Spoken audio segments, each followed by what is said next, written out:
Hello friends, we are back again with Chapter 8, Why Unnecessary Chaos, and this is Part 3, and let's do this. These tools are fear, guilt, and shame, fear being the most prevalent of them all. It is utterly astounding what fear can do to the human brain and the reactions and repercussions that follow. Have you ever seen a parent use fear to correct behavior? Most of us have probably experienced this personally or have seen it happen to others while growing up. Those threatening phrases that parents will use to get their child to respond in the way they want them to.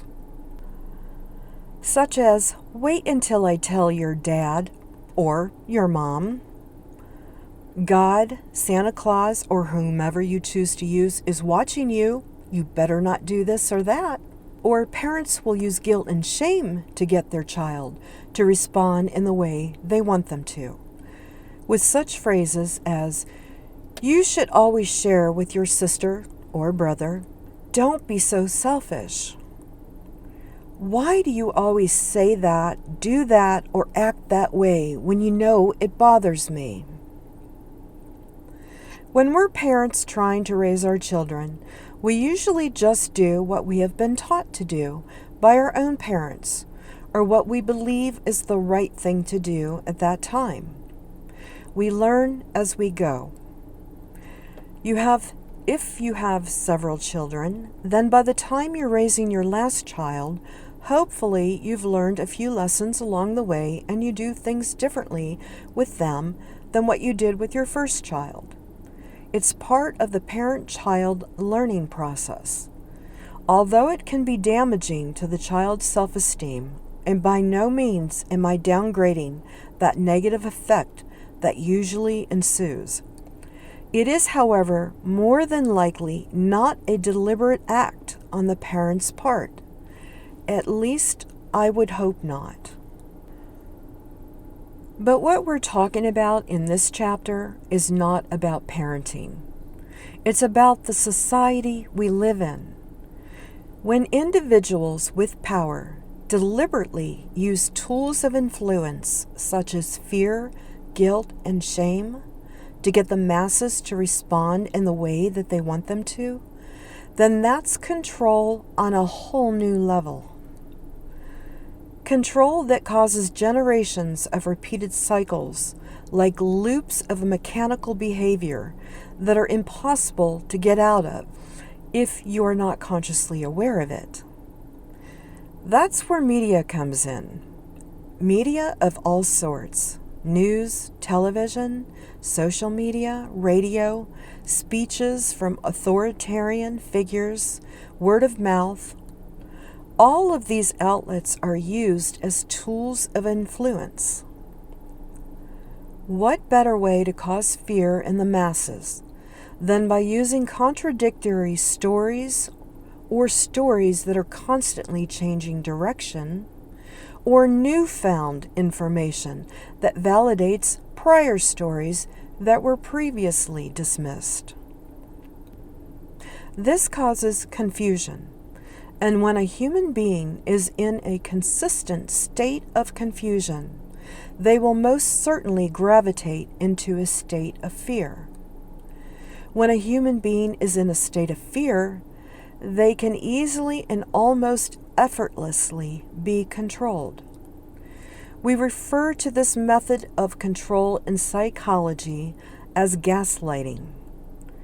And when you can keep the masses in a state of deliberate control, you have the ability to alter the mind of individuals any way you choose to, unbeknown to them.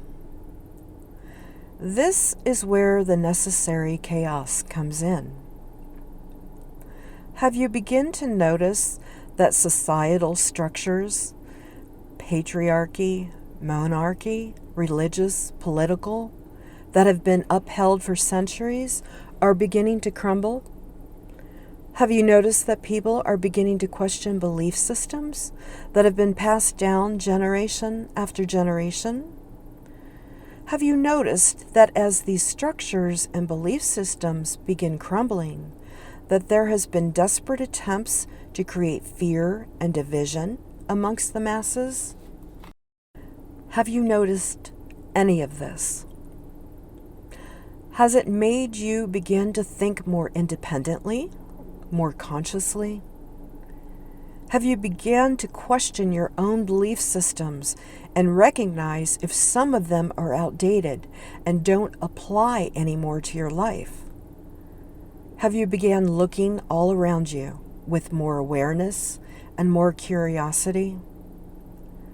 Have you begun to feel differently about certain things in your life, certain people in your circle, certain situations that you've grown accustomed to, certain choices that you've settled for, certain lies that you've even told yourself? Have you began to feel a certain unsettling within your soul?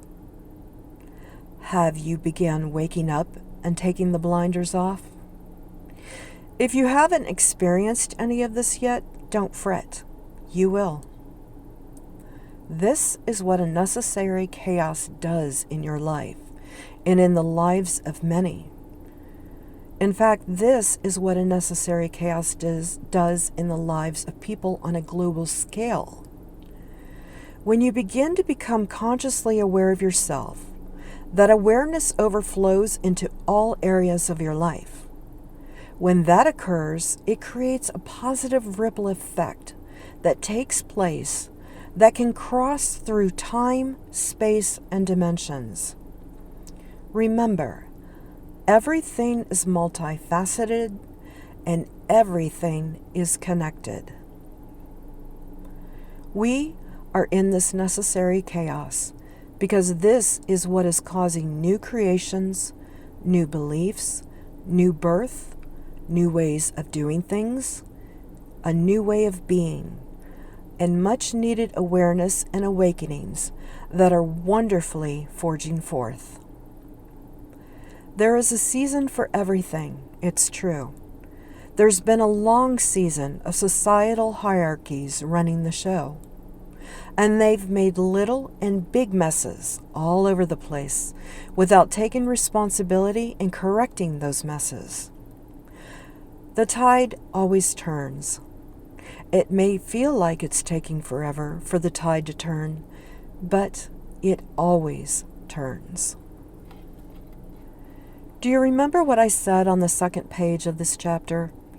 All souls that have agreed to incarnate and stay during this moment of perceived time have come here fully aware of what this journey will entail, and have come fully equipped with what they need to endure and overcome every obstacle to the fullness of their own destined path. Even if it doesn't feel that way at various moments, nonetheless, it is truth. You don't have to continue living in a world of chaos and fragmented energy. You came here equipped with everything you need to overcome and master your own mind, body, and soul. You came here to break free from fear, guilt, shame, and mindless control. You came here to integrate duality, not escape from it. There seems to be a belief going around that has gained some popularity, and who knows who transmitted this belief outward. Who doesn't really matter. What matters is that you come to fully understand the nature of duality. Duality has always been and will always be. It's in science, it's in nature, it's in spirituality, it's in everything. You have duality within you. The duality within you is not something you will be able to run away from or cause to magically disappear, nor should you want to. Duality is in your true soul essence. You embody both masculine and feminine energy and attributes, both light and darkness, both physical and spiritual, both mental and emotional. We are here to integrate both sides of our duality and embody its fullness. Oneness is not the absence of duality, but the acceptance and integration of it. It is only when mind, body, and soul accept each other unconditionally and unite that we become the Holy Grail in living, breathing form. And when that occurs, we are unstoppable. And this concludes this part of Chapter 8. I'm sending you all lots of love, lots of light, and lots of activation energy.